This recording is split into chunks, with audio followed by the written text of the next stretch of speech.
맑은 영혼 상담소, 오늘은 그 7번째 시간으로 다 잘 되고 있는데도 공허한 사람들을 위한 상담이라는 제목으로 여러분들과 함께 이야기를 나눠보도록 하겠습니다. 모든 사람들은 행복을 원하죠. 그런데 행복을 원하는 사람들이 갖는 흔한 착각이 있습니다. 그 착각이 무엇이냐? 결핍이 해결되면 삶의 문제는 더 이상 존재하지 않는다라는 확신입니다. 그래서 소유, 성취, 관계의 결핍을 해결하면 더 이상 내 삶에 고민은 존재하지 않을 것이다 라는 믿음이 적지 않은 사람들한테 있습니다. 그래서 사람들은 더 많이 갖기 위해서 노력하고 더 많이 이루려고 하고 있고, 더 많은 사람들 또는 자신이 생각하기에 이전에 본인이 만났던 사람들보다 더 좋은 사람들과 관계를 형성하고 싶어 합니다. 왜냐? 이 결핍이 해결돼야만 내 삶의 고민이 또는 문제가 없어질 것이다 라고 믿고 있기 때문입니다. 제가 의도적으로 믿음이라고 이야기를 하는데, 왜냐하면 이 생각과 시도는 마치 하나의 거대 종교처럼 현대인들의 생각 속에 깊이 뿌리 내려 있기 때문입니다. 그 이유는 적지 않은 사람들이 이 과정에서 원하는 만큼 얻지 못했거나 아니면 여전히 미련이 남아있는지라 사람들은 계속해서 이 결핍을 해결해야만 우리는 행복해질 수 있다라고 말하고 있기 때문입니다. 그런데 여러분 주변에도 아마 이런 사람들이 계실 수 있을 텐데, 결핍이 채워진 인생들이 있어요. 물질적으로도 부족함이 없는 사람들이 있고요, 정서적으로도 사람들이 바라봤을 때 꽤나 행복한 조건을 충족한 사람이 있어요. 자신이 목표한 바도 대부분 이룬 사람들도 존재하고, 그럼에도 불구하고 내 삶에 여전히 해결되지 않는 문제 때문에 고민하는 사람들이 있다라는 것입니다. 그런 사람들이 우리에게 들려주는 이야기는, 우리 삶에 고민을 가져오는 요소는 결핍만이 아니고 또 하나의 중요한 요소가 있는데 바로 공허함이라는 것을 우리에게 가르쳐 줍니다. 성경에 등장하는 인물 중에 결핍의 문제는 다 해결했지만 공허함이라는 삶의 문제를 안고 있었던 대표적인 인물이 있는데, 그 사람은 여러분도 너무나도 잘 알고 있는 솔로몬이라는 사람이었습니다. 이 솔로몬이 어떤 사람이었느냐? 원하는 것을 다 이룬 사람이었어요. 지혜의 대명사로만 유명한 사람이 아니라 물질적인 풍요로움도 가져볼 만큼 다 가져본 사람인데, 그 사람이 자신의 인생을 회고하면서 무슨 이야기를 하느냐? 내 인생은 너무 공허하고 허무하다라는 이야기를 전합니다. 전도서 1장 2절이라는 성경 말씀인데요, 전도서 1장 2절 말씀, 여러분들도 자막을 통해서 보실 수 있는데 우리 한 목소리로 읽어보실까요? 시작. 전도자가 이르되 헛되고 헛되며 헛되고 헛되니 모든 것이 헛되도다. 와, 헛되다라는 것을 5번이나 이야기를 합니다. 그의 이 독백을 보면 인생에 대한 환멸도 느껴집니다. 솔로몬은 왕이었어요. 이스라엘의 3대 왕. 그런데 그는 의도적으로 왕으로 자기를 소개하지 않고 자기를 전도자라고 소개를 합니다. 전도자는 누구인가? 깨닫고 믿는 바를 전하는 사람입니다. 솔로몬이 인생에 대해서 깨닫고 믿게 된 것이 한 가지 있는데, 그것이 무엇이냐? 다 가져도 인생이 공허할 수 있다라는 것을 깨닫게 되었고 그것을 받아들이게 되었다라는 것입니다. 솔로몬은 그러면 무엇을 추구했을까? 무엇을 가지려고 노력했을까? 첫 번째는 지혜였습니다. 고상하죠? 살아가는데 너무 필요한 것이죠. 왕으로서 가져야 될 중요한 덕목이죠. 그런데 이 솔로몬이 원하던 지혜를 가지게 되자 어떤 일이 일어나느냐? 행복한 인생만 계속 살아갔던 것이 아니라 지혜가 많아질수록 솔로몬이 어떤 고백을 하게 되냐면 번뇌와 근심도 많아지게 되었다라고 전합니다. 아는 게 많아지다 보니까 이전에는 보이지 않던 인생의 부조리함들이 보이게 되었고, 그 인생의 부조리함을 왕임에도 불구하고 해결해 줄 수 없기에 분노와 무력함에 휩싸이게 되었다라는 것입니다. 그에 따르는 여러 걱정들이 나에게 몰려왔다라는 것. 지혜를 추구하면, 또 지혜를 얻으면 내 인생이 행복한 줄 알았는데 오히려 걱정과 근심만 늘어나게 되었다라는 것. 또 솔로몬은 지혜 말고 또 무엇을 추구했냐면요, 인생의 즐거움을 추구했습니다. 인생의 즐거움을 얻기 위해서라면 솔로몬이 할 수 있는 거 다 했습니다. 오늘날로 말하면 핫플이라는 핫플은 아마 다 가봤을 거예요. 그리고 단순히 쾌락만을 추구한 것이 아니고 다른 사람들도 고개를 끄덕일 수밖에 없는 성취도 이뤄 보았을 것입니다. 이게 목사로서 참 입에 담기 조심스럽지만 솔로몬에게 아내가 1000명이 있었어요. 그러니까 사람들이 생각할 때 인생의 향락, 인생의 즐거움이라는 것은 다 가져본 사람, 엄청난 돈도 가졌던 사람, 그리고 다른 사람들이 끄덕일 수밖에 없는 인생의 성과도 이뤄낸 사람. 그런데 솔로몬이 무슨 이야기를 하느냐? 그건 역시 소유해 보니 그저 허무할 뿐이었다. 그러면 지혜를 추구했고 인생의 즐거움을 추구했던 자신의 인생을 돌아보니 솔로몬은 무엇이 남게 됐느냐? 자기 인생에 대한 미움만 남게 되었다라는 것입니다. 전도서 2장 17절 말씀인데요, 이 말씀도 우리 같이 한번 읽어보실까요? 시작. 이러므로 내가 사는 것을 미워하였노니 이는 해 아래에서 하는 일이 내게 괴로우며 모두 다 헛되어 바람을 잡으려는 것이기 때문이로다. 내 인생을 내가 미워하게 되었다라는 것. 행복을 위해서 결핍을 채우고 계속해서 채우면 행복해질 줄 알았는데 내 인생은 여전히 행복하지 않고 내 인생 가운데 공허함만 남게 되었다라는 것입니다. 그러니까 솔로몬은 이렇게 이야기를 하는 거예요. 다 부질없다. 그런데 여러분, 이 솔로몬의 이야기를 들으면 여러분들은 어떤 생각이 드세요? 다 가져봤으니까 그렇지, 나도 좀 가져봤으면 좋겠다. 그렇게 되면 불을 향해 뛰어드는 불나방 행렬로 가는 거죠. 솔로몬이 제발 그 길로 가지 말라고 자신을 전도자라고 소개하면서 인생의 행복을 위해서 소유에 집착하지 말라고 우리에게 외치는 거죠. 그런데 안타깝게도 현대인들은 솔로몬의 외침에 대해서 별로 귀담아 듣지 않습니다. 그런데 여러분 그거 아세요? 이 인생에 대한 허무함은 솔로몬한테만 나타나는 게 아니에요. 그리고 솔로몬처럼 화려해 보이고 다 가진 것처럼 보이는 사람한테만 나타나는 것도 아니에요. 적지 않은 사람들이 보여주고 들려주는 삶의 공허함입니다. 여기 보니까 대학원생들, 대학생 분들도 계시고 주니어 분들도 계세요. 사회에서. 제가 13년 동안 우리 교회에서 2030 세대들 섬겨봤는데 20대 30대 청년들을 섬길 때 다람쥐 쳇바퀴 굴러가는 것처럼 반복해서 제가 보게 되는 청년들의 기쁨과 애환이 있어요. 그게 뭐냐? 꿈의 직장을 들어갔는데 3개월이 가지 않아요.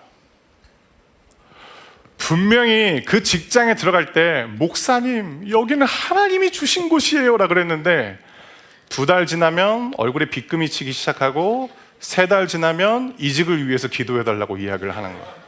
그래서 제가 깜짝 놀라서 얘기해요. 너 3달밖에 안 됐잖아. 그리고 너 꿈의 직장이라 그랬잖아. 목사님, 꿈의 직장은 존재하지 않아요 라는 이야기. 원하는 학교를 들어가든 원하는 직장에 들어가든 그 기쁨의 지속시간은 생각보다 너무 짧다라는 것입니다. 심지어 원하는 사람과 사랑하고 함께 살게 되었음에도 불구하고 옛날이요, 사진 속에 존재하는 그 인간은 도대체 어디 있는가, 그러면서 한숨을 쉬면서 결혼 생활의 힘듦을 토로하는 분들도 적지 않죠. 참고로 저는 행복합니다. 왜 그런 걸까?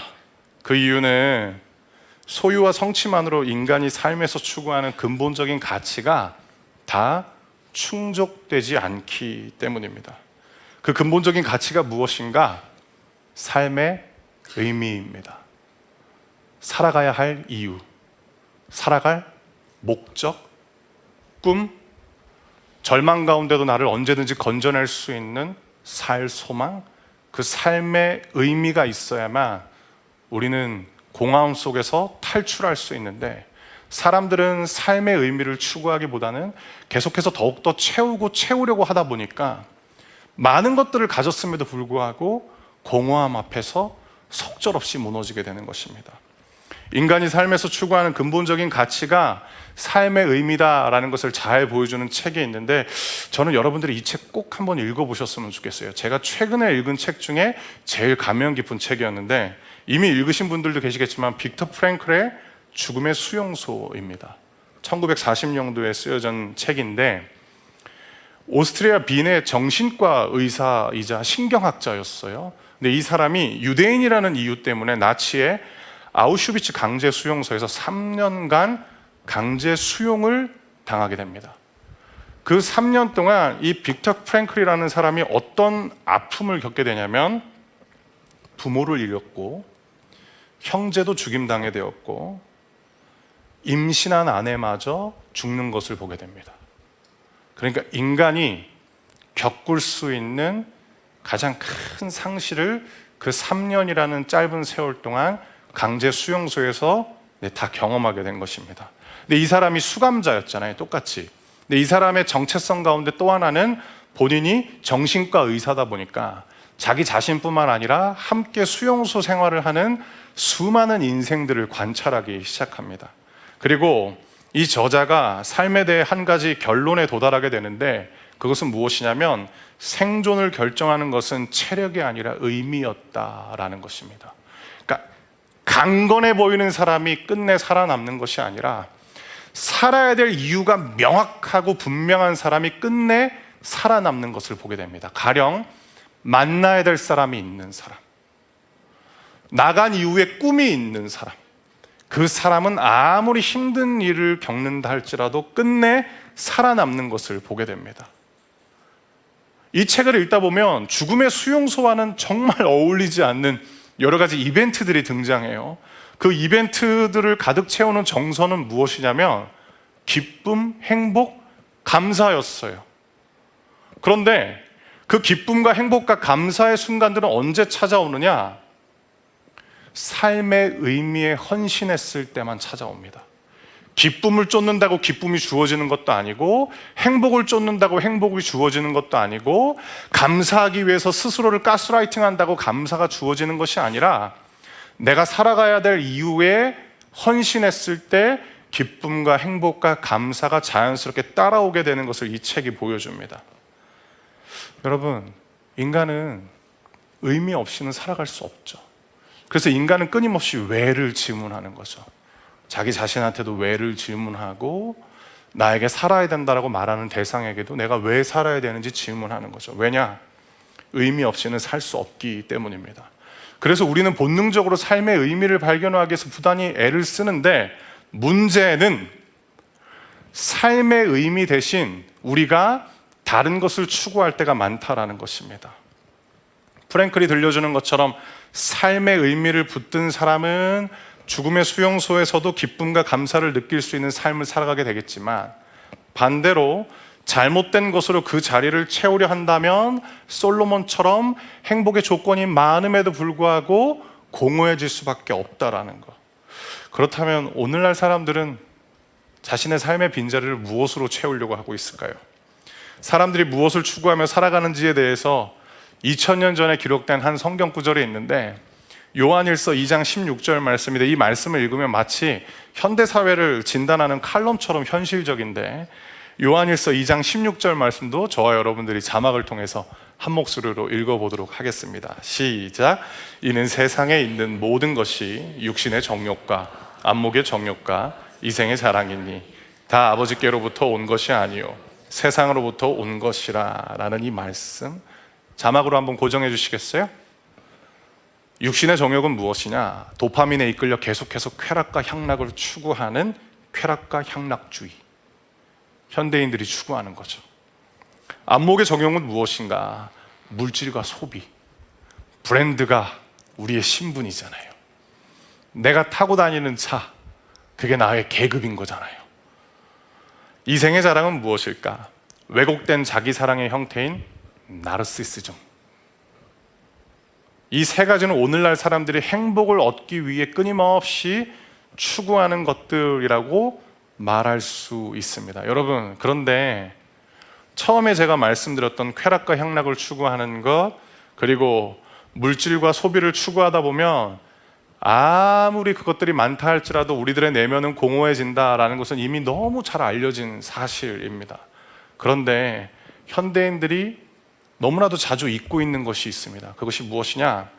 왜곡된 자기사랑의 형태인 나르시시즘이 우리 삶을 허무하게 만든다는 것은 아직 많은 사람들이 모르고 있는 것 같아요.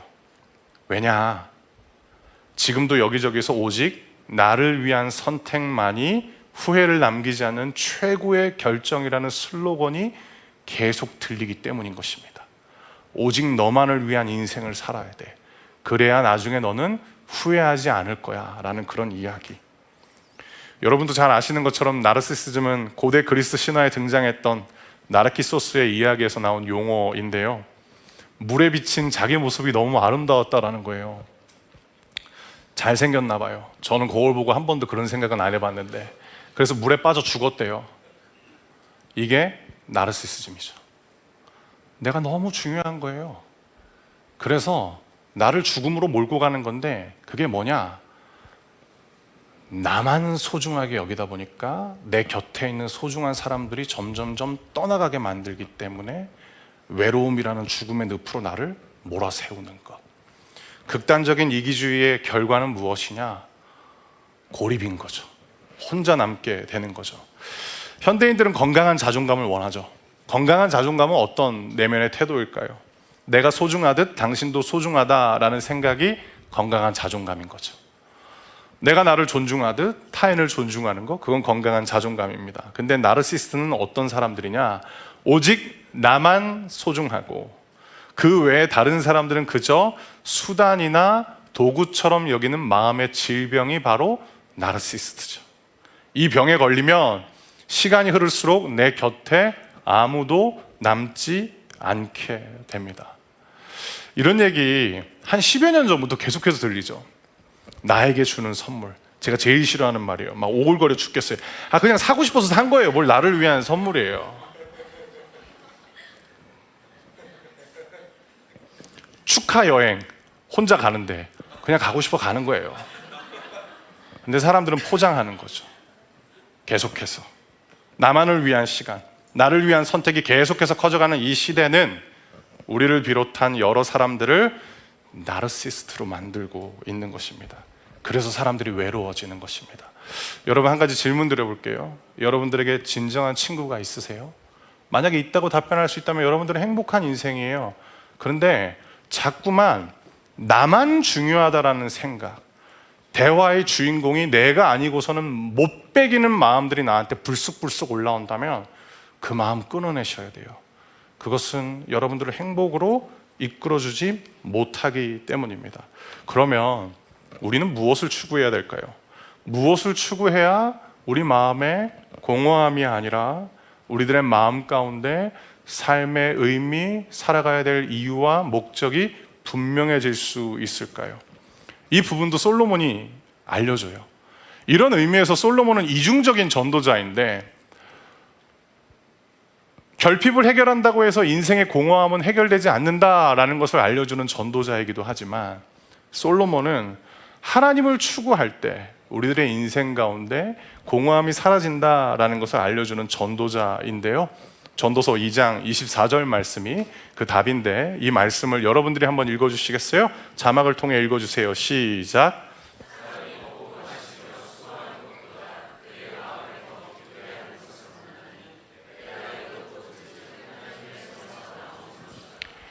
이 본문도 자막으로 한번 고정해 주시겠어요? 여러분들은 어떤 말씀이 눈에 들어오세요? 먹고 마시며? 드림 플러스 끝나고 집에 가서 하시는 거예요? 맨 끝부분에 하나님의 손에서 나오는 것들, 그것이 하나님께서 일상에 숨겨둔 행복들이라는 거예요. 근데 별거 아닌 것 같은데 하나님은 이 별거 아닌 것 같은 평범한 일상 속에서 삶의 공허함을 무력화시킬 하나님의 기쁨을 숨겨놓았다라는 것입니다.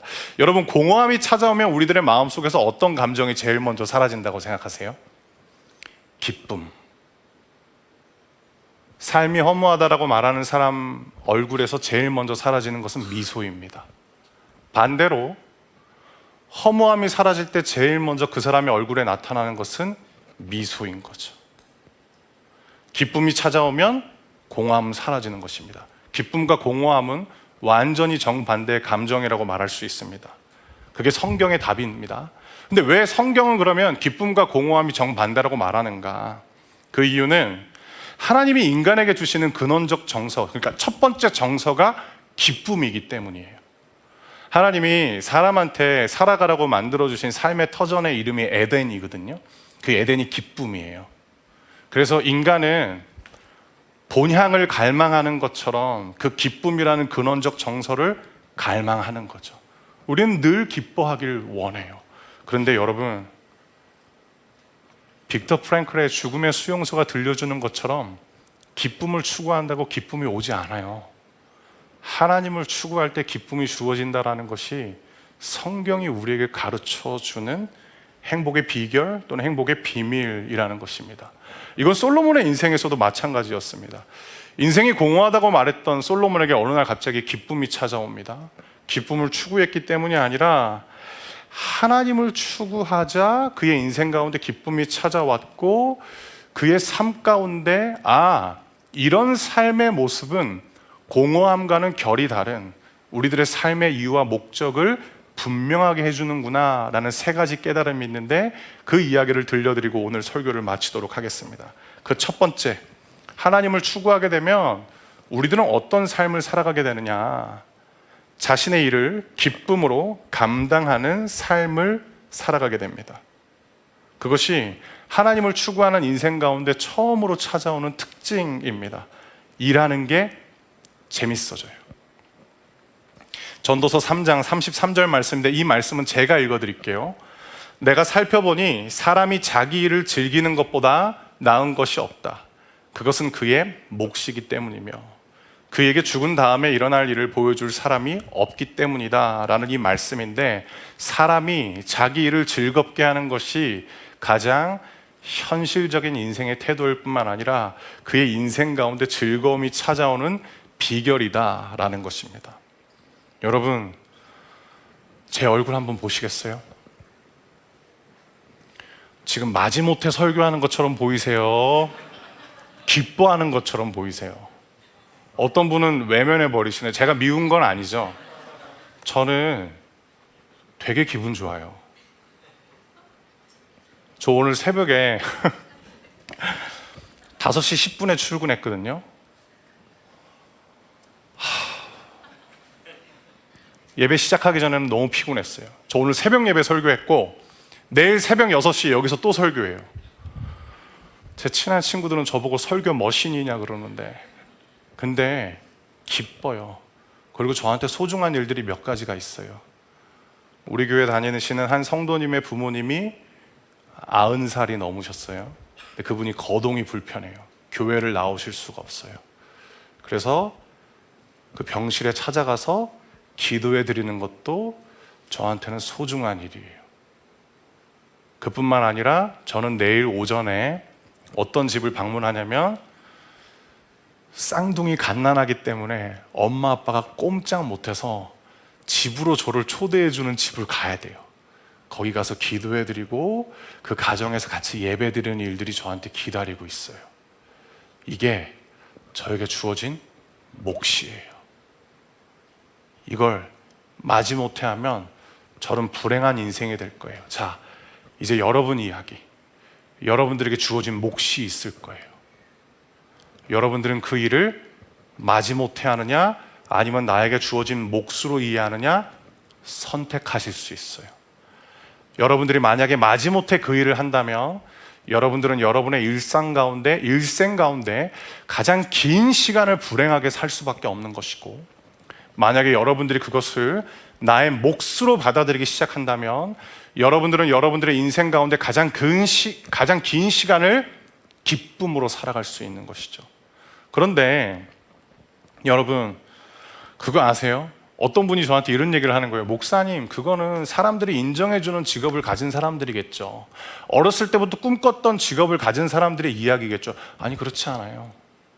하나님의 창조 질서로 돌아가는 것이기 때문에 여러분들에게 주어진 일을 여러분들의 몫으로 받아들이기 시작하면 하나님이 여러분들의 마음 가운데 기쁨이 샘솟게 하실 거예요. 내일부터 여러분들이 일터로 가실 때, 그리고 직장을 구하고 계신 분들도 마찬가지예요. 준비하는 것이 지금 여러분들의 몫인 거죠. 그 일을 여러분들의 몫으로 받아들이시길 바라요. 그리고 하나님을 찾아보세요. 하나님, 이 일을 제가 기쁨으로 감당할 수 있게 해주세요. 하나님이 도와주실 겁니다. 두 번째, 하나님을 추구하면 새로운 삶의 모습이 나타나게 되는데, 그 두 번째 삶의 모습이 무엇이냐? 서로를 일으켜주는 삶입니다. 전도서 4장 9절부터 10절 말씀인데, 9절은 제가 읽고 10절은 여러분들이 읽어주세요. 왜냐하면 두 사람이 한 사람보다 더 나은 것은 두 사람이 힘을 합치면 더 큰 일을 할 수 있기 때문이다. 10절, 한 사람이 넘어지면 다른 사람이 일으켜준다. 그렇지만 넘어져도 일으켜줄 사람이 없는 사람은 불쌍하다라는 이 말씀. 여러분들은 혼자 일하는 스타일이세요? 같이 일하는 스타일이세요? 어떤 분은 저한테 이런 얘기를 해요. 목사님, 같이 일하면 제가 답답해가지고 그냥 혼자 하는 게 나아요. 근데 여러분, 더 큰 일을 할 수 없대요. 그러면 만약에 지금까지 여러분들의 일이, 여러분들의 직업의 현장이나 아니면 여러분들의 살아가는 방식이 계속해서 반복되고 있다면 이 질문도 한번 해봤으면 좋겠어요. 나는 함께 일하는 사람인가 아니면 혼자 일하는 사람인가? 계속해서 혼자 일한다면 우리는 더 큰 일을 할 수 없다라는 거. 저는 어떤 스타일의 사람이냐면, 제가 보기보다 되게 소심한 면이 있어요. 그래가지고 제가 뭔가를 부탁하면 그분한테 폐가 될까봐 좀 끙끙 앓다가 일 키우는 스타일, 고구마 스타일이에요, 제가. 그래서 작년에 무슨 일이 있었냐면은, 제가 섬기는 공동체 성도님들이랑 같이 국내에 봉사활동을 하러 갔는데, 제가 막 같이 일을 했어야 되는데 미안해가지고 누구한테도 부탁 안 하고 혼자 인도 가서 봉사활동하고 온 그날 저랑 같이 200명의 성도님들이 가서 봉사활동했는데 일이 하나도 안 돼 있는 거예요. 그래서 작년에 대환장 파티가 진행됐었어요. 정말 최악이었어요. 그런데 이번에 제가 다시 똑같이 그 200명 넘는 분들이랑 봉사활동을 하려고 했는데, 저를 아껴주시는 성도님들이 갑자기 저를 포위하시는 거예요. 2주 남았는데. 그러면서 한 분이 진짜로 약간 울상을 지으면서, 목사님 제발 이번에는 혼자 하지 마세요. 우리들 시켜주세요. 그래서 30분 넘는 분들이랑 같이 해봤거든요. 너무 좋았어요. 진짜 좋았어요. 그리고 제가 깨닫게 됐어요. 혼자서는 큰일을 할 수 없다라는 거. 여러분들이 하셔야 되는 또 다른 큰일이 한 가지 있어요. 그게 무엇이냐? 여러분 지금 넘어져 계세요? 그러면 일으켜달라고 소리 질러야 돼요. 다른 사람한테 나 좀 일으켜달라고 소리 질러야 돼요. 그리고 여러분 주변에 넘어져 있는 사람이 보이세요? 외면하면 안 돼요. 그 사람을 일으켜주는 것이 여러분들이 그 전에 하지 못했던 더 큰 일이라는 거. 그렇게 넘어진 인생들을 일으켜주면서 여러분들의 삶 가운데 진정한 기쁨이 찾아오게 된다라는 것. 마지막 세 번째, 삶의 공허함을 사라지게 하는 세 번째 삶의 모습은 무엇이냐면, 하나님을 기억하는 삶입니다. 마지막으로 전도서 12장 1절 말씀을 다 같이 한번 읽어보실까요? 전도서 12장 1절 말씀입니다. 시작. 그러므로 너는 내 젊음의 날에 곧 내 괴로운 날들이 닥치기 전에, 이제는 사는 것이 낙이 없구나 라고 말할 때가 닥치기 전에 창조주를 기억하여라 라는 이 말씀. 아멘이죠. 하나님을 기억하는 삶을 시작하는 가장 좋은 때는 언제냐? 지금. 왜냐? 지금이 제일 젊은 때이니까. 그리고 지금 여러분들은 하나님께 가까이 와 있는 소망의 시간 속에 살고 있기 때문에. 성경이 말하는 가장 큰 절망의 때는 언제인가? 끝끝내 하나님을 찾지 않는 때. 근데 여러분들은 지금 소망의 시간 안에 들어와 있어요. 하나님이 여러분들을 부르셨어요. 그리고 하나님이 여러분들에게 지금 말씀하고 계세요. 나는 어디 안 가. 늘 네 곁에 있어. 여러분, 이 말씀을 드리고 오늘 설교를 마치려고 하는데, 삶의 허무함, 공허함이 찾아올 때마다 이걸 기억하세요. 하나님이 여러분 곁에 계세요. 하나님을 찾아보세요. 그분은 가득한 분이세요. 그분과 공허함은 맞지 않으세요. 여러분들이 공허함이 찾아올 때마다 다른 것으로 그 결핍을 해결하려고 하지 마시고 공허함을 해결해 줄 수 있는 생명의 근원이신 하나님께 이렇게 기도해 보세요. 하나님, 너무 허무합니다. 하나님, 너무 공허합니다. 하나님, 이것만 가지면 행복해질 줄 알았는데 이걸 가져도 나에게는 행복이 찾아오지 않습니다. 하나님, 내 삶을 도와주십시오. 나를 도와주십시오. 그렇게 하나님을 기억할 때 하나님은 하나님만 하실 수 있는 일을 행하실 것입니다.